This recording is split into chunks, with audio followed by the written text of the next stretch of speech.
3-time world's strongest man, powerlifting legend, former pro wrestler if you didn't know that, the legend that is Mr. Bill Kazmaier.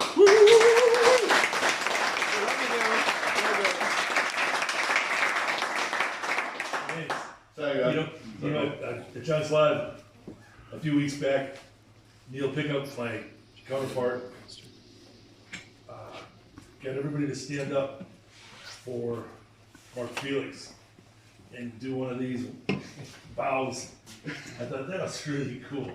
Okay, everybody on your feet, on your feet, put your hands up in the air, and bow down to the legend that is Bill Kazmaier. And then 10 minutes later, or so, he did the same thing for myself. And I pretended to have a little tear. It was shy, I couldn't believe it, but it was kind of nice to have a few thousand people say, yeah, you did something that was cool years ago. We recognize that. But to come into a nice facility, brand new like this, and be able to share knowledge and experience with you all today is really, truly a blessing. And it's gosh, I tell you, to me, it's like having a pile of money as a banker, or a farmer, a pile of manure, or somebody who's experienced some things that we're going to share today with some knowledge and insights and passion for the sport, or many sports. When you spread that money around, it grows, everything grows, and the people prosper. When you spread that manure around the farm, everything grows. So hopefully with what we're doing today, you guys not only learn something, and maybe have a better appreciation for our sports in general, or at least might even have too much information about who is Kaz and who was that. It's obviously, he's kind of a character. You know, he's a chameleon that no matter where he is, he changes colors and pitch and voice. In speaking to some kids in the past, oftentimes I'll really lower my voice and my volume so that they just absolutely have to listen to me, because if they're going to, they're really going to have to be alert. And so then I take them through a kind of roller coaster. And would you believe, Kaz is in the numbers, 27 schools in 3 days, about 45-minute delivery, and then off to another. One group, our mission statement was really to go into the community and leave it better than we found it. And so we did a lot of YMCA work in all different schools. And the nightmares sometimes were speaking to kids from kindergarten through 12. I'm not a little different in America, but that's 6-year-olds, 5s to 17 or 18. Whew, that's challenging. This is a great group today in that, forgive me, we're almost 100% male. And our females are probably super into this stuff also, or at least got dragged along by their man. Yeah, I know you have some questions, and obviously we'll all get into this question and answer thing as long as you want. I think we're going to take a break and then come back to some practical. We can do it any which way you want. We go all the way through. If you're tired of it after 3 or 4 hours, then have to leave, you go. We'll keep this going as long as you want. Fantastic. Yeah. Right, so to begin with, I thought no better place to start than at the beginning. So what we'd like to ask you first is, where you came from, your hometown, and I know you were massively into football, or American football as we know it, not soccer. Is that where you got your inspiration to start in strength training and hit the weight training for football? Yeah. As a young person, I was living in a dysfunctional family, and there's only a little fun within the word dysfunctional. So the abuse was abundant, and flying shovels and pitchforks as I ran down the driveway, and bricks, because my dad was a bricklayer.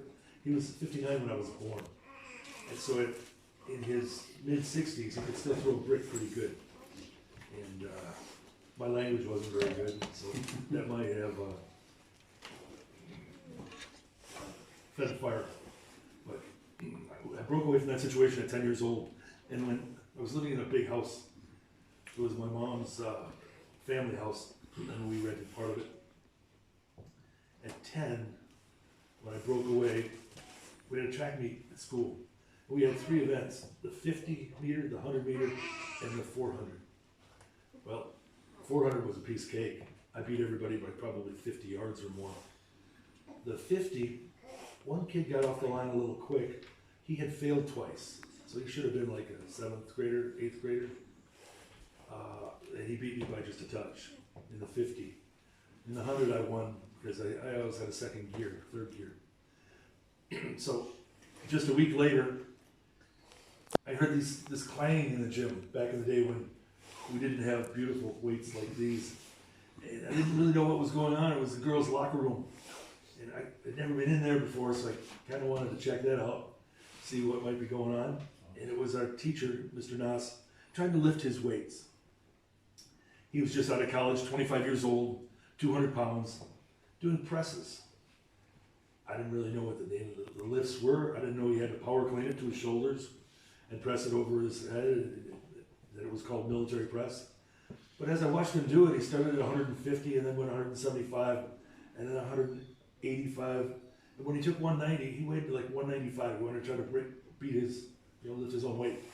When he got to 190, he missed. And I could recognize what an angry man was like. I'd seen it from my father for many years. So as he started to put his weights away underneath the lockers in that locker room, I said, "Excuse me, can I lift my weight? Can I try mine?" He said, "Sure, Bill, what do you weigh?" I said, 110 pounds, 50 kilos. I picked it off the ground, put it to my shoulders, and pressed it overhead like it was a pillow. I probably could have done it 5 times, with a little bit of training 10 times at 10 years old. And as I set it down, the words that came out of his mouth were an inspiration, a great inspiration in my life. You see, my dad told me, "Bill, you're horse shit, and you'll never be anything else but." And I heard that every day. So I thought what was going to come out of this guy's mouth would be, "Congratulations, Bill, pat on the back, great job. Come on back tomorrow, I'll teach you French press, tricep press down, kickback, diamond push-ups, 10 different tricep exercises." By the way, Bill Pearl, with his Encyclopedia of Bodybuilding, Keys to the Inner Universe, has 50 exercises per muscle group. So knowing that this guy came from the physical culture and was immersed in it, on a Friday night he played the game of slow pitch softball. When he hit the ball with the bat, I thought the bat was going to shatter. It was just whack. And as I stood in the outfield, I heard that ball come up through the air and big whack. As if it was ripping the fabric of the universe. He was smacking every one of them out of the park. He looked like a shredded frog, but he couldn't press his own body weight. How was he going to motivate me? Similarly to my dad.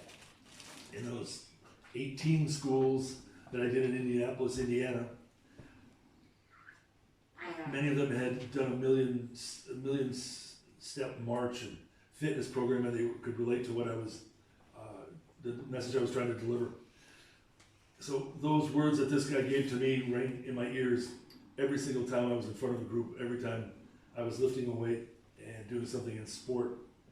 He simply said, as I set the weight down and I waited, he said, "Now you gotta leave and don't come back." It's kind of strange at a 20-year reunion, my classmates said, "Oh, you remember Mr. Nas? He went to Turkey to teach English. He taught us all how to lift weights. That's how come you became the best." I go, "He told me to F off." So what a teacher. One of the things I think relating about growing up, I got my hands on a bicycle, a 20-inch, and it was literally fast twitch muscle fiber. So I'd spin that thing as hard as I could, as fast as I could, as long as I could. A friend of mine had a 3-speed. We'd go off on a 10-mile ride. He's got 3rd gear. I got 20-inch tires. He's got 26-inch. And I'd keep up with him. It was that fast twitch muscle fiber that I developed as a youth that made me explosive, powerful, strong, and be able to do heavy shit and run faster.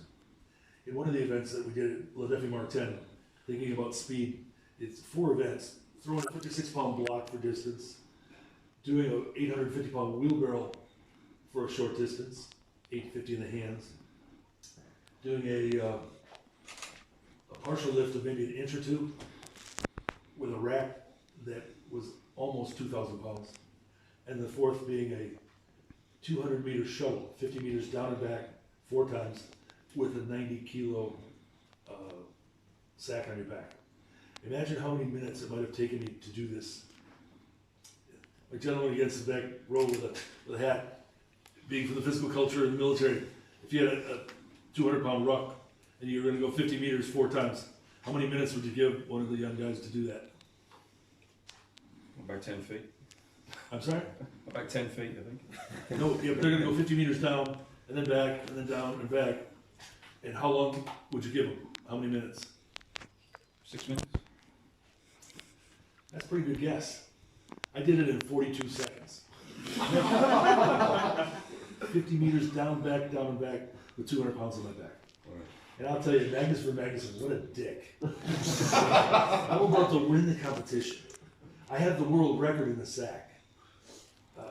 And they changed the flooring a little bit. They went from a wooden flooring over an ice arena to just the concrete.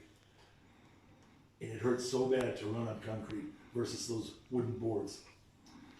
And he beat me by this much, thereby knocking me out of first place and winning the competition. So I remind him of that all the time. Whole other story.